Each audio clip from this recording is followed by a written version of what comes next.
Hi, it's Matt McLachlan with a very special invitation to join me in Gallipoli. For the first time, my signature tour is going to Gallipoli, and in May 2025, we're going to spend 10 days walking in the footsteps of the Anzacs on the most iconic battlefields of this most iconic campaign.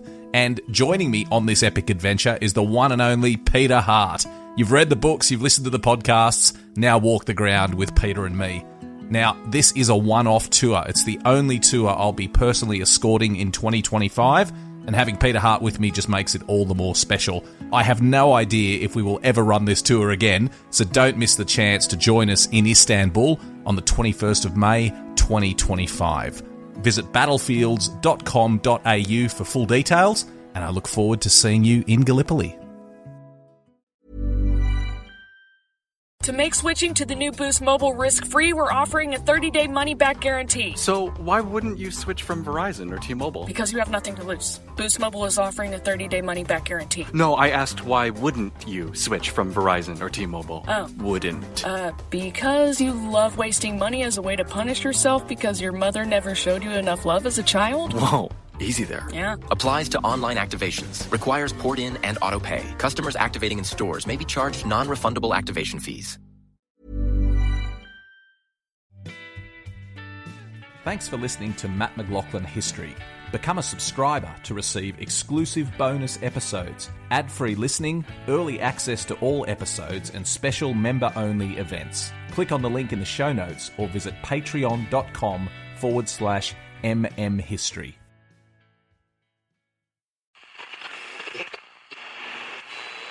This is the Living History Podcast, broadcasting live across the airwaves.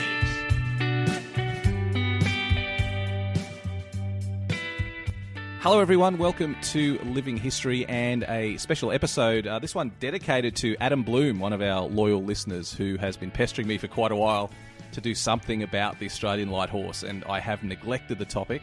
But all that changes today because I'm sitting here in the stunning Anzac Memorial in Hyde Park in Sydney with the director Brad Manera, and we're going to have a bit of a chat about the Australian light horse, the iconic Australian light horse. So Brad, thanks very much for joining us again on the podcast. My pleasure, Matt. Nice to see you.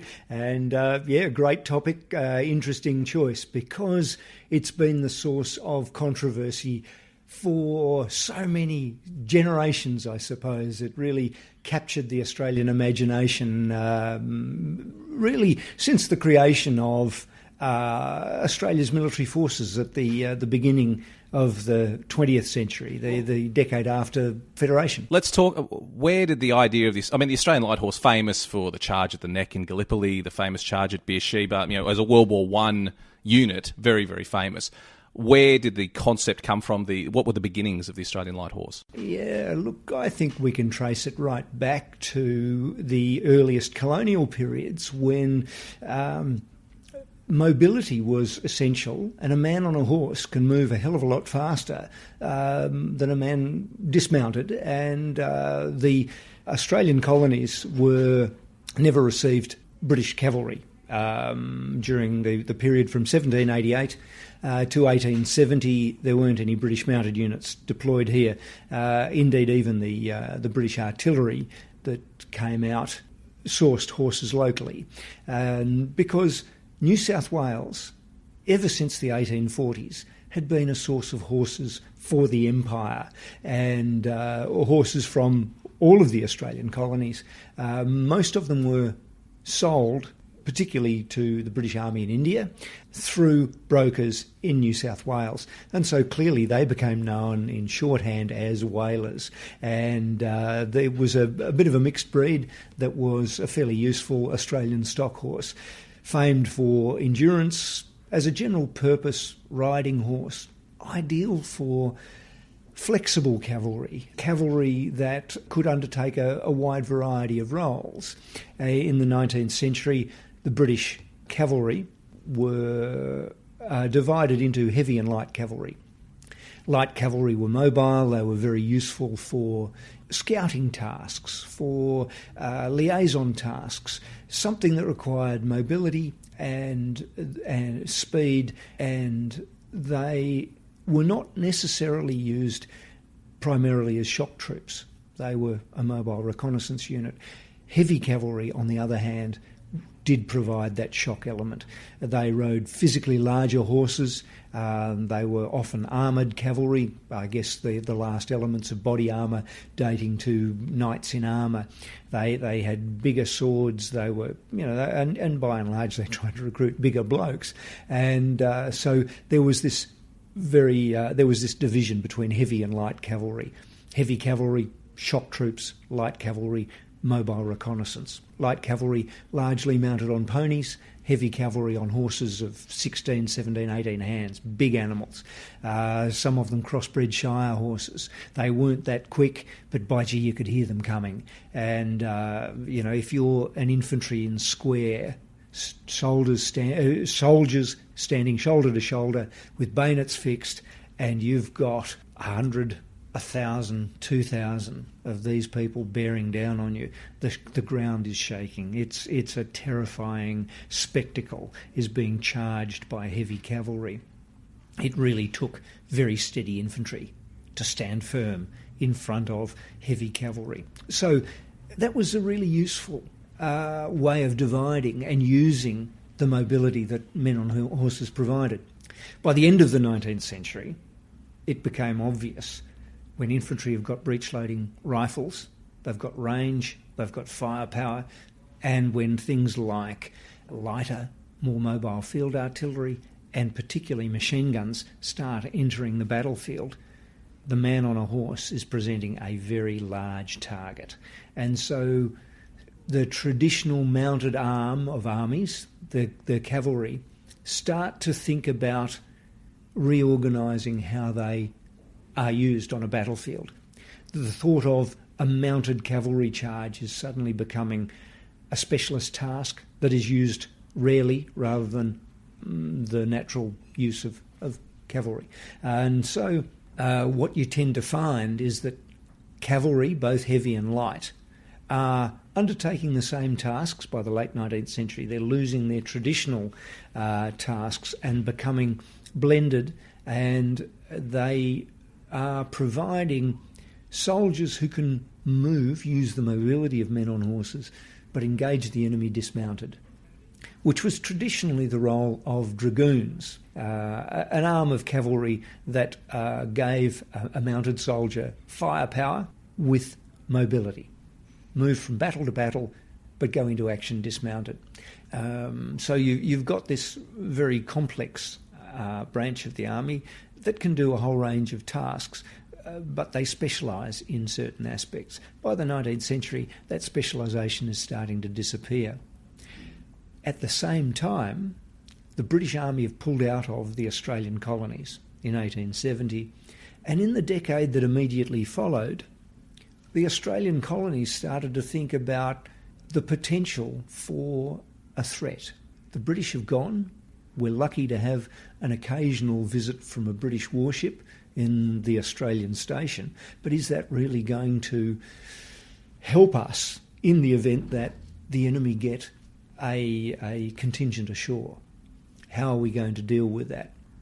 And so the Australian colonies, in their own way, started to think about creating their own little armies, if you like. They were never going to be able to have the infrastructure for a major army, so they tended to call these defenders defence force or military force, so they're forces, plural, because there's a cavalry force or an infantry force or an artillery force. Some are volunteer forces, some are militia, some are permanent force, usually Brits on exchange. And so when the Australian Commonwealth is created in 1901 and we have a Defence Act in 1903, we don't have a standing Australian army, we have Australian Commonwealth Military Forces, plural, and that's what the Australian General Service Badge reads. What that meant was that each of the colonial defence forces or the colonial military forces are amalgamated, and they've got to work out how these units that have evolved quite separately are going to work together. Of course, they don't really get tested until 1914, but that gives them a decade. And what they've been developing is defence forces that are based on a British model but it's something that the colony can afford. So some of the wealthier colonies develop quite complicated units of artillery, siege artillery, coastal artillery, field artillery. They develop infantry units that are modelled on line regiments. Others are locally modelled on British rifle units. And when it comes to mounted units, they start to look around at the British model, and some colonies choose to go down the cavalry route. But what sort of cavalry? Do we want heavy cavalry? Do we want light cavalry? Do we want dragoons? What's happening in Britain? And they're watching this transition from cavalry specially armed for specific purposes to a much more flexible mounted arm that maximises its mobility. And so the Australian colonies, each individually, come up with the idea of men who can shoot and ride to create the mobility, but by and large with the intent of going into action dismounted, because that's what the British cavalry is doing at this stage. They've given away the idea of massed horse charges. That's just going to provide a big target for a bloke with a machine gun. So let's think about a mounted unit that can combine the mobility and the scouting ability of light cavalry with the shock of heavy cavalry, but essentially on a modern battlefield what you need is a highly mobile gun platform. And so they come up with what they end up calling mounted rifles or mounted infantry, and by 1903 this evolves into the Australian light horse. New South Wales persists in cavalry, and so you get in the late 1890s the development of the Australian horse. Politician named Mackay started at Harden Murrumborough and raised this what he'd hoped would become a national unit of cavalry, and they were classically armed. Swords, they always thought that given the opportunity they would love to charge with swords drawn, standing in the stirrups, classic cavalry stuff. The reality was that when their soldiers actually went into action, they performed very much in the role of Australian light horse. The same was with the Lancers in Parramatta that grew out of the Australian or the New South Wales experience in the Sudan in 1885, operating alongside British infantry and mounted units in the Sudan. And so when the Sudan contingent came home, they identified a need for cavalry, and eventually from those discussions the New South Wales Lancers evolved. But the real test of Australia's mounted arm came even before Federation, when Australian contingents volunteered to declare war on the Boer republics in October of 1899 alongside the British, when the Boers decided to reject a British ultimatum to become part of the empire. And what evolved was the Second Anglo-Boer War of October 1899 to May of 1902. The first Australian contingents were dismounted, apart from a handful of New South Wales Lancers. All of the other contingents were dismounted. The British discovered very early in the war that the Boers, most of their army, were this mounted infantry style local volunteers operating in commando, and they were men who could shoot very well. By and large, they went into action dismounted, but they had the mobility of mounted soldiers. And so the British put Australian colonial troops, and indeed colonial troops from all around the empire that had started to arrive in South Africa, onto horseback. Initially, that led to some very amusing situations because from my home state in Western Australia, the first WAMI, the first Western Australian infantry that arrived, were stuck on horses, and they go into action on the 9th of February 1900. And these were all railwaymen from Midland or office workers from Perth. They couldn't ride, and so when they bump into 500 Boers coming out of towards the Eastern Cape, and they're on patrol with the Inniskilling Dragoons, who are very fine horsemen, and the Inniskillings realise if they've got to shoot and scoot, if they've got to engage the enemy and then run, the Western Australians aren't going to keep up with them. So they say, you blokes hold the hill and we'll go for help. And so 27 Western Australians on their horses ran for a little feature near Colesberg, and they defended that. It became known as West Australia Hill, but operating in a mounted infantry role. And that was the task that Australian mounted troops became very adept at in South Africa. And they came back from South Africa with an extraordinary reputation for being able to adapt to a changing battlefield environment and to put men on horseback that became very, very useful, highly mobile force. And so after the Defence Act of 1903, there was this enthusiasm for defence forces, and a big portion of that was going to be, or as big a portion as anyone could afford, were going to be mounted units. And rather than have each colony calling themselves variously mounted infantry or mounted rifles or light cavalry, they were all told to arm themselves in a uniform fashion, and they became known as regiments of Australian Light Horse. And so there's always been this discussion about, were they mounted infantry, were they cavalry? I think that discussion is largely ignorant of or ignoring the fact that conventional mounted tactics had changed because battlefield environment in the 20th century had changed. And so I think, that these Australian mounted soldiers, the Australian Light Horse, are fulfilling the role of cavalry in the early 20th century. They're fighting dismounted, admittedly, fighting the way mounted infantry are. However, they're using their horses for scouting, they're using their horses for mobility, and from time to time they use those horses in shock tactics.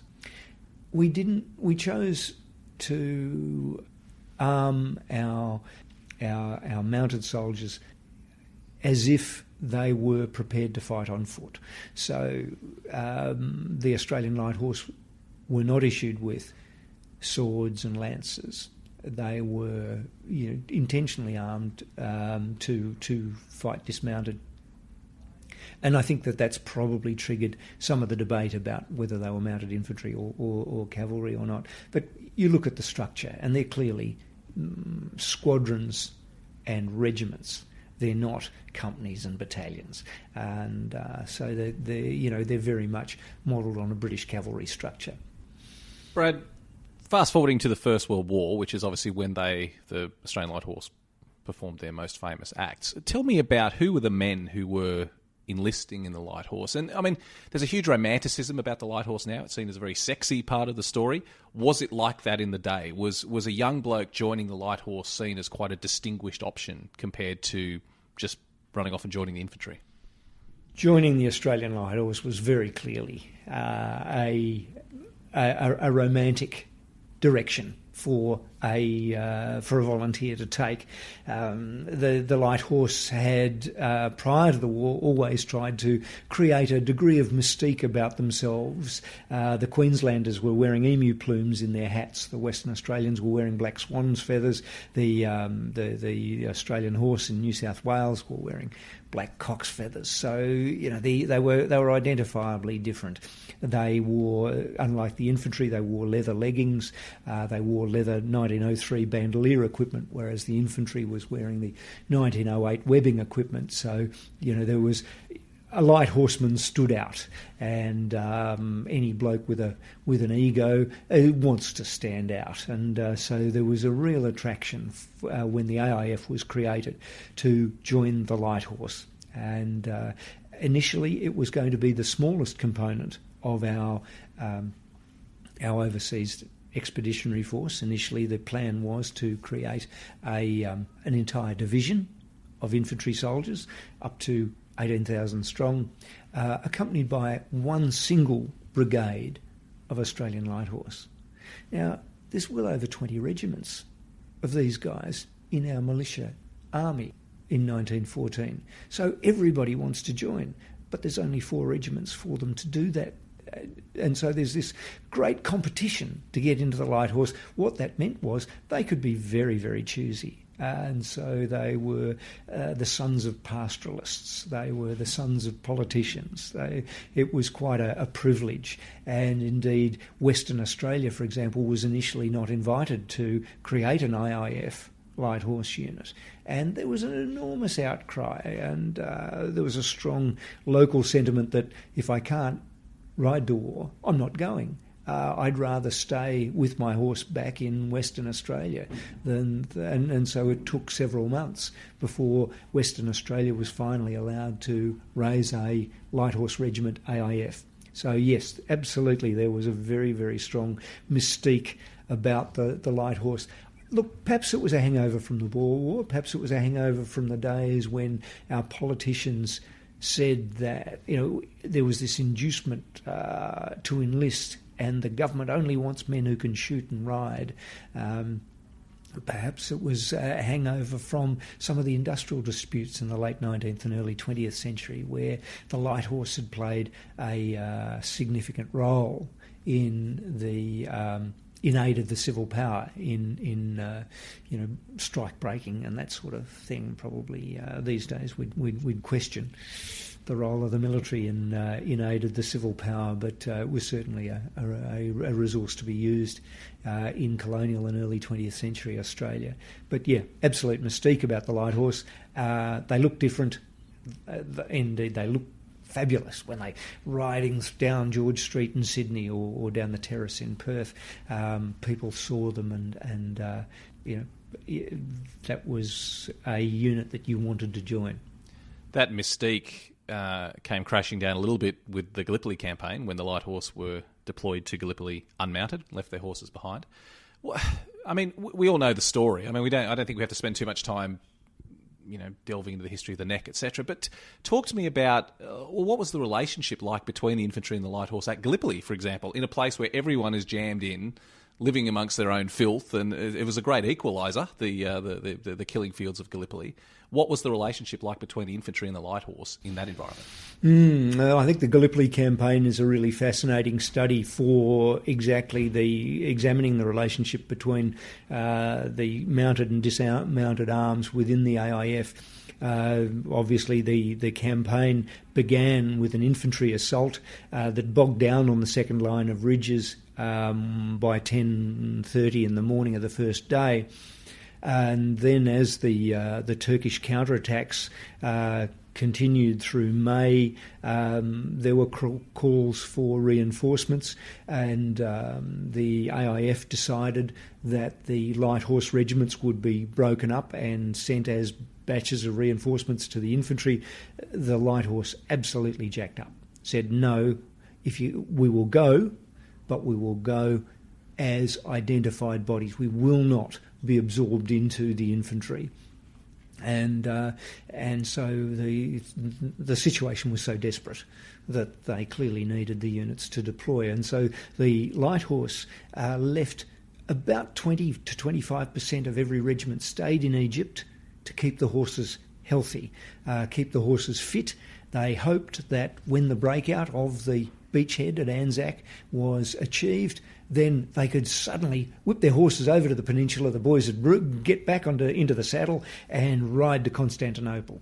Of course, as we know, that didn't happen. What ended up happening was that these reduced light horse regiments came to Anzac and fell in to fill the gaps in the line left by the cavalry, by the infantry casualties, and so it created a difficult situation because commanders in the field had infantry battalions that were hopefully at full strength, 1,000 strong, and beside them were light horse regiments that were 500 to 600 strong, and they were allocating tasks and sort of having to sort of manage how that was going to work. You couldn't obviously give a battalion task to a light horse regiment because it just hasn't got the number of soldiers.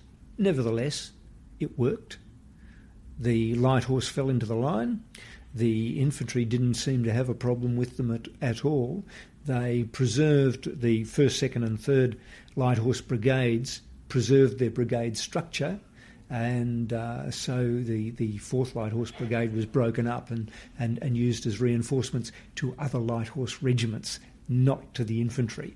And so that was the way the campaign was managed. And there doesn't seem to be any evidence of animosity, but when you look at the photographs, notionally the light horse was supposed to have been reissued with infantry equipment so that they were not identifiably different. Enemy intelligence couldn't pick up exactly who was operating opposite them. They were told to leave the most distinctive aspects of the light horse uniform behind.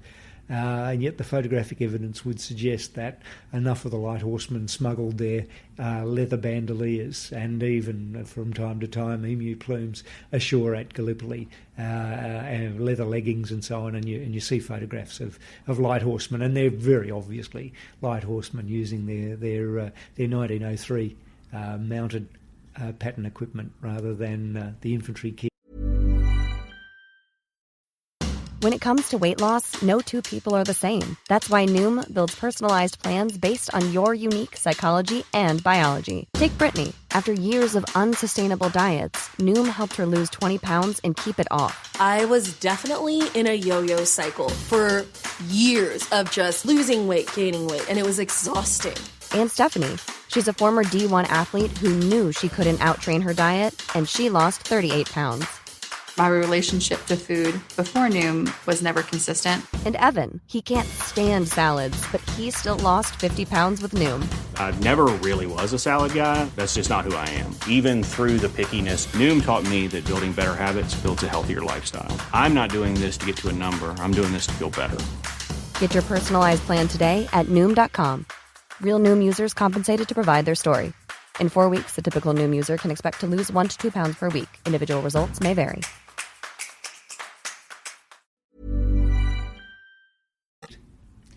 The charge at the neck in August 1915, obviously one of the darkest chapters of the whole Gallipoli story, and for the light horse, which participated in that, the exact opposite of what they were designed to be doing. You talked about mobility, you talked about prestige.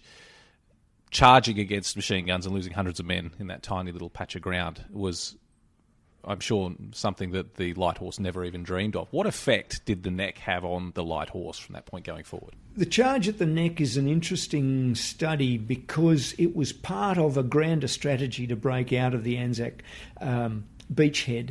They were just the unlucky unit that was chosen to do that particular charge. The 4th Infantry Brigade was given an equally unlucky task in that they had to traverse the gullies and ridges to the north of Anzac and then launch an assault on Hill 971.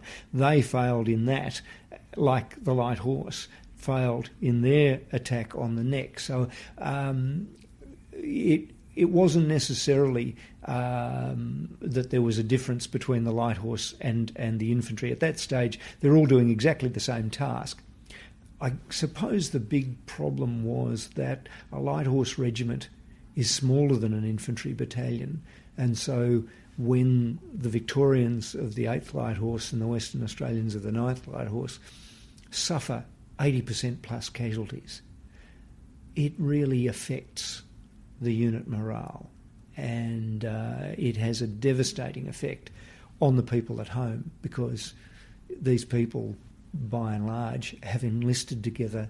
They've grown up together. They're from small communities in rural Victoria, from small communities in rural Western Australia, like all of the light horse units. These are people that went to school together. They were mates before they enlisted, and so devastating 80% casualties are going to have a huge effect on the morale of the regiment and of the brigade, but also of the communities that produce them back home in Australia.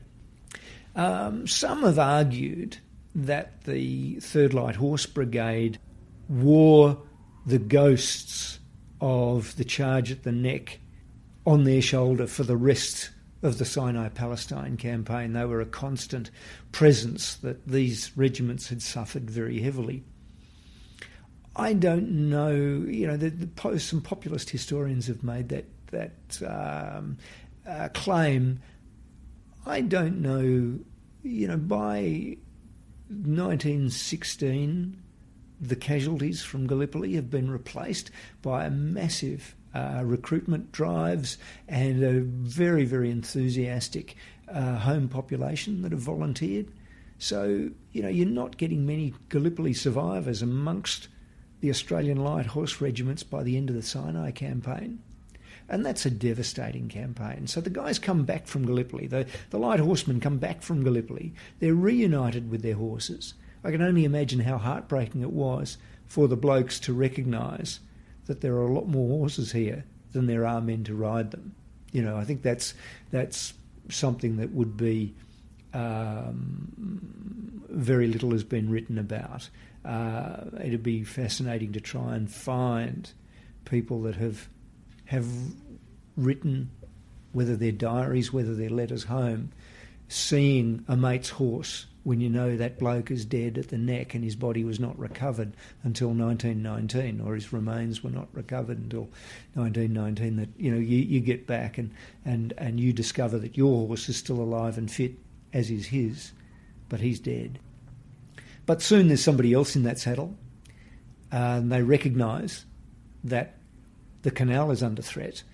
And Australians by this stage are wise enough to realise they are citizens of the world. The AIF is a particularly literate army, and so they're on a great adventure, and they see Gallipoli as a setback, but they feel that victory is still what they're fighting for, and the reinforcements are bubbling with enthusiasm. And so that just breathes life into these regiments, and they realise the infantry are going off to the Western Front. Some light horsemen do go to the Western Front as corps cavalry, and they serve and fight in a very, very different war to the bulk of the Australian mounted soldiers who are kept behind in the Middle East as a mobile force to protect the Suez Canal. Because the Turks, foolishly believing that they can field a very credible army after the victory at Gallipoli, decide to go on the offensive, and they launch an army across the desert and Sinai to capture the Suez Canal. And the British have infantry units in the canal, but they also have these reinforced regiments of Australian Light Horse with a smattering of veterans amongst them from the Gallipoli campaign, highly mobile, accomplished soldiers, and I guess to a degree vengeful soldiers because they have lost so many of their mates on the peninsula. And that's a pretty deadly combination for any Turkish army to come up against when they march across Sinai. And that's when we see the real test of the Australian Light Horse, is in the Sinai campaign, because there the enemy isn't just the Ottoman invader, it's the countryside, it's the deserts that extend over the horizon, it's the lack of potable water. We create the Imperial Camel Corps at this stage to take on the desert, but the Australian Light Horse nevertheless ventures into Sinai, and that's a real test of man and horse. Long rides without water in brutal temperatures, and I think that's really a campaign that needs much greater study, is just how skilled those people were to keep their horses fit in those conditions. And they fight remarkable battles, bloody battles, against mass Turkish infantry and indeed mounted Turkish soldiers, and they win. They win at Romani. They charge. Mounted 3rd Light Horse Brigade gets on their horses at Magda Harbour just before Christmas 1916, and they charge the Ottomans who have taken position around the wells, and they drive them out. So a big part of the success of the Sinai campaign is down to the Australian Light Horse, and they are fighting as mobile scouts, as mounted infantry, being able to, particularly at places like Romani where the Turks are coming on in massive numbers, and an Australian Light Horse regiment can mount up and relocate and deliver massed rifle fire at a moment's notice, much more quickly than infantry possibly could. So they're doing the right. They're doing exactly what cavalry of the period are intended to do, and they're keeping their horses alive at the same time. And they learn things. They learn about keeping their horses healthy in the desert. They apply a lot of basic Australian experience from the home front. Everybody knows about spear pumps. They're used to managing travelling stock up in the north, and so they travel in easy stages. They establish horse lines in shade if it's available. They develop systems of collapsible troughs that can, so entire squadrons of horses can be watered at once from a single spear pump, and so they demonstrate that they are a very, very powerful part of what by this stage has been rebranded the Egyptian Expeditionary Force, the British Army operating across Sinai, and they drive the Turks out because the Turks don't have the infrastructure to sustain an army on campaign in the desert. And so the countryside and British infantry and Australian light horse defeat the Turks in Sinai, drive them back to the borders of the Ottoman Empire and their most distant province, Palestine. And then the role changes again, because what the Australians and the British, what the Egyptian Expeditionary Force encounters when they come up against that frontier of the Ottoman Empire is a line of fortifications running from Gaza on the coast, inland almost as far as the water wells of Beersheba. And because the army is being led by British infantry, by this stage they've got tanks, there's a very active air war occurring over the Middle East. The British launch their offensives against Gaza. Gaza's great if they can capture it. It means that they've got port facilities, they can land supplies and water. If they keep close to the coast, there's a potential for naval gunfire support, or at least the Navy to provide extra communications, floating hospitals, all of those sorts of things that keep an army operational. But at Gaza they bogged down, and through early 1917 the army butts its head up against very well considered Turkish and German defences at Gaza. First and second battle.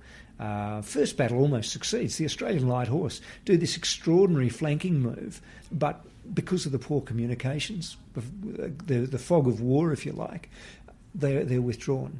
So Gaza nearly falls in the first battle. At the last minute, the hard-won advances by the Australian light horse are neutralised by a commander probably exercising more caution than he needed to. So they withdraw to their start line, and they then, a few weeks later, launch the second battle of Gaza. And again, men on horses are shot to a standstill. The infantry grinding through the desert, shot to a standstill. It's bogging down to the sort of trench warfare that the British Army is seeing on the Somme and in Belgium. At the same time, the British are encountering the Hindenburg Line, places like Bullecourt and Arras. And that's just not what they need in the Middle East. And so the British receive a new commander after the Second Battle of Gaza, a bloke named Edmund Allenby. Cavalry general, doesn't necessarily hold the highest regard for Australian troops, but he realises that they're a safe pair of hands for a major gamble. And he's a gambler. He's terrified by this idea of continuous trenches with no flanks. He really does want to try and create a new battlefield, a war of movement. And so he launches this extraordinary, and it can only be described as a gamble, an offensive where he marches an infantry, artillery and cavalry force out into the desert to outflank the Gaza-Beersheba line. It's a 2-day march into the desert, and horses can't go for more than 2 days without water. So he knows that there's no return ticket. They capture the water wells at Beersheba or they die in the desert. And that's the brilliance but the frightening gamble that he takes with that operation. Allenby marches his army out into the desert. They attack Beersheba. Infantry and artillery are grinding their way through the Turkish defences, but always in the back of their mind is, we've got to take those wells. The infantry are doing it too slowly. What's going to happen? We've got this problem. The light horse is used to be in a huge sweeping move around Beersheba. So the Australian light horse climb Tel El Saba, and so they've got the desert flank. More Australian light horsemen pour past Tel El Saba and cut the major supply route down from Nablus. So the Turks are surrounded. Well, almost. They still think they can retreat. But there's still that issue. They need that water, and they realise that they've really got to capture the wells.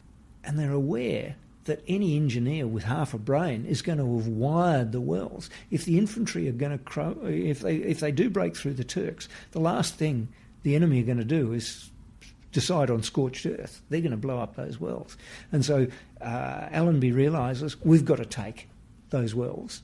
He gives the task to his mounted commander, Harry Chevelle, the Australian cavalry commander, and he looks around for his reserves because his most experienced mounted soldiers are heavily committed on the Nablus Road and on Tel El Saba. He's only got the relatively inexperienced 4th Light Horse Brigade, commanded by a brigadier named Grant, and he just says, we've got to solve this and we've got to solve it straight away, and he makes the famous command, put Grant straight at it, and the 4th Light Horse Brigade performs brilliantly. This is the reserve team, this is their B team, and they charge 6, maybe 8 kilometres across open ground against a broken but nevertheless still entrenched Turkish positions with artillery and support. There are even a couple of German-manned Ottoman aircraft overflying, dropping bombs. It's a remarkable thing, and they achieve it in minutes. They gallop, walk initially in formation of squadron and then of regiment, and the 4th Light Horse and the 12th Light Horse with the 11th Light Horse and their ambulance in reserve, and they break out into the plain and they ride to a trot, and then once they've got the Turks in sight, it's an open gallop, and the men are standing in their stirrups. There's 800 plus Australian light horsemen at full gallop bearing down on these Turks. This is a recreation of Balaclava. This is Australian light horsemen being used as cavalry shock troops, and they achieve it. The first wave gallop over the Ottoman trenches and they ride straight into town. The second wave dismount and engage the Turks so that there's, neutralise the enemy you've left behind the assault wave. And they get there and they find that 2 of the wells have been blown, but the other 17 are still intact, and they're able to secure them before they can be blown up. And that just makes the whole the difference. The infantry, all of the mounted troops are able to march into Beersheba. They're able to water their horses. The Germans and the Ottomans realise the Gaza Beersheba line is now a waste of time. It's been outflanked, and the rest of it, as we know, is history. You've then got this extraordinary war of movement up the Jordan Valley, along the coastal plains. It becomes a cavalryman's war.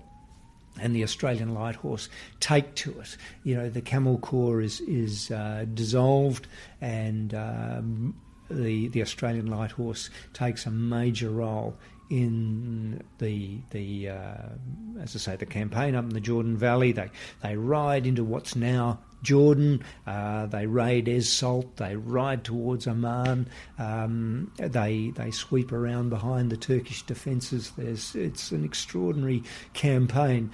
They're not alone. I mean, I don't want to suggest that the Australian Light Horse are the only mounted soldiers in the area. There are British yeomanry, there are Indian cavalry. So it's a mounted war. It's the war that the generals on the Western Front are very, very jealous of, and to the extent that by the final months of the war, they're advancing faster than the Turks can retreat, and you get the extraordinary Battle of Megiddo. They're fighting over the same ground as the Battle of Armageddon and then the Book of Revelations. And it's a very and again, I think Megiddo and the Great Ride is a demonstration that the light horse can't win wars on their own. That you need the threat of infantry. With all of their infrastructure, artillery, and so on, so the Battle of Megiddo is very, very well organised, and I think it's Chauvel at his most brilliant, where he's by this stage he's got an entire corps, and he's able to use aircraft and use infantry and artillery to make the Turks believe that there's going to be a drive along the coast, but also another drive up the Jordan Valley and beyond. And so the Turks split their army to face both of those threats, and that creates a gap, and it's into that gap that he thrusts all of his mounted soldiers. And the great ride to Damascus occurs in those final months of 1918. The Australian Light Horse, and the British cavalry and the Indian cavalry ride between the Ottoman armies, and they just throw any attempt, any possibility that the Ottomans have of defence on its head. There are enemy coming at them from in front and behind, and you see footage of lines and lines, tens of thousands of Ottoman troops surrendering and being sort of brought into British infantry regiments and Australian Light Horse and British cavalry leading the way. And there's still a few political issues, of course, and out in the desert, you've got Faisal's Desert Army, the Hejaz Army, the Arab Army, and there's a need to include them in this great victory, and so they were earmarked for the taking of Damascus.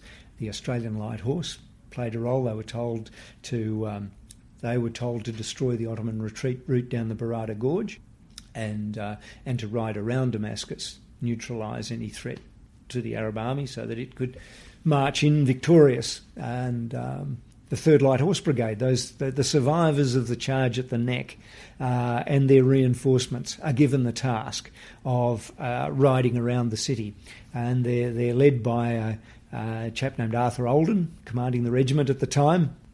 He's a dentist from Narrogin and in civilian life, and a very enthusiastic volunteer soldier. And he leads the 10th Light Horse into Damascus with the intention of riding around. But with any Arab city, there's narrow alleyways, and there are slums, and there are camps, and so taking a formed body of armed men with the potential of an enemy down those narrow alleys just don't work for him. And every time he finds it getting narrower and narrower, he diverts his soldiers to find a path where these soldiers can work in mutual support, until he finds himself suddenly in the centre of the town. That's not where he's supposed to be. He knows he's not supposed to be there, but the locals rush out because the town has collapsed. The Turkish army their command structure have evacuated.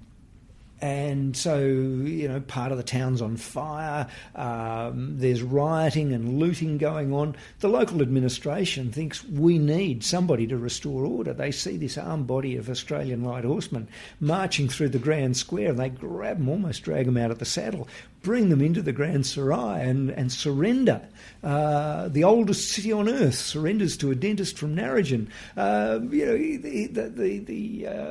It's just an extraordinary moment where Olden knows he's not supposed to be there. There's a world of diplomacy that he has just completely subverted, and so he accepts the surrender. dusts himself off, walks in, he's got his Webley revolver drawn, accepts the surrender and says, yeah, thanks very much, but, my boys have got a task. They get back on their horses and carry on after the Turks. And David Lean would have us believe that Lawrence and his army beat the British into Damascus, but the reality is the Australian Light Horse were there several hours earlier, making that safe passage a reality. Just they really deserve a place in our history and have achieved that because they are one of the iconic figures in Australian culture. You can't help but feel the infantry must be a little bit disappointed because they're losing mass numbers. They're facing some of the most horrific killing fields on earth. And the light horse are the ones the papers are trying to write about. So, history is a difficult master, and it's interesting looking at the reflections of veterans coming back from the Great War. And the Light Horsemen felt that the Sinai-Palestine campaign was something that was ignored for the war on the Western Front. The infantry are coming back from the Western Front going, everybody just wants to see blokes on horses with plumes in their hats.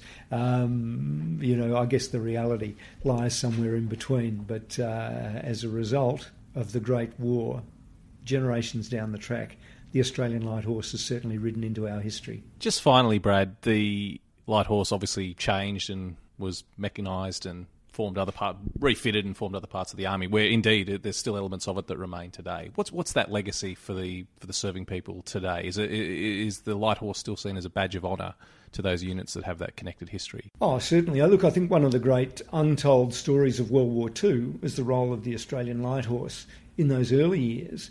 And at the beginning of the war, because of the mystique of the Light Horse in World War One, a lot of people join the AIF and go into light horse regiments.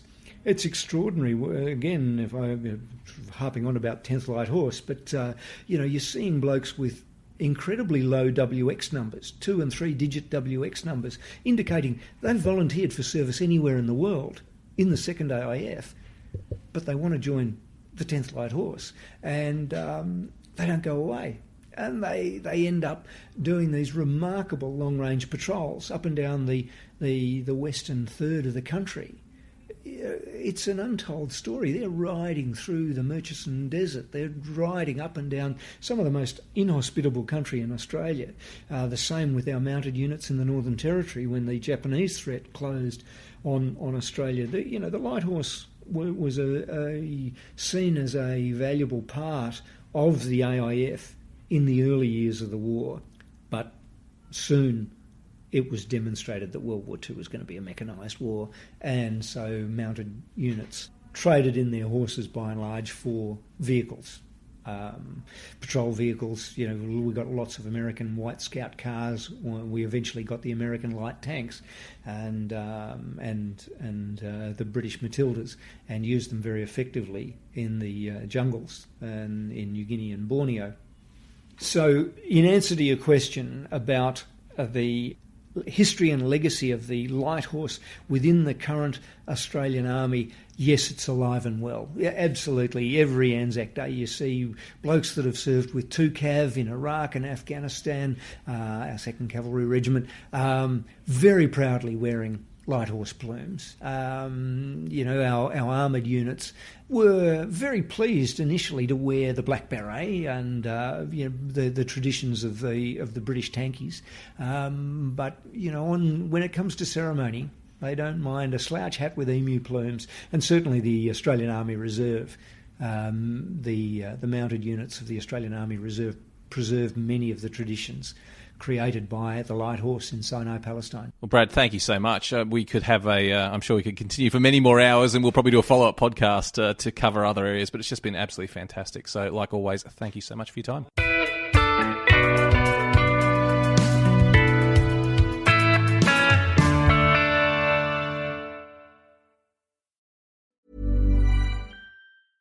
Selling a little or a lot? Shopify helps you do your thing however you cha-ching. Shopify is the global commerce platform that helps you sell at every stage of your business. From the launch your online shop stage to the first real-life store stage, all the way to the did we just hit a million orders stage. Shopify is there to help you grow. Shopify helps you turn browsers into buyers with the internet's best converting checkout. 36% better on average compared to other leading commerce platforms. Because businesses that grow, grow with Shopify. Get a $1 per month trial period at shopify.com/work. Shopify.com/work.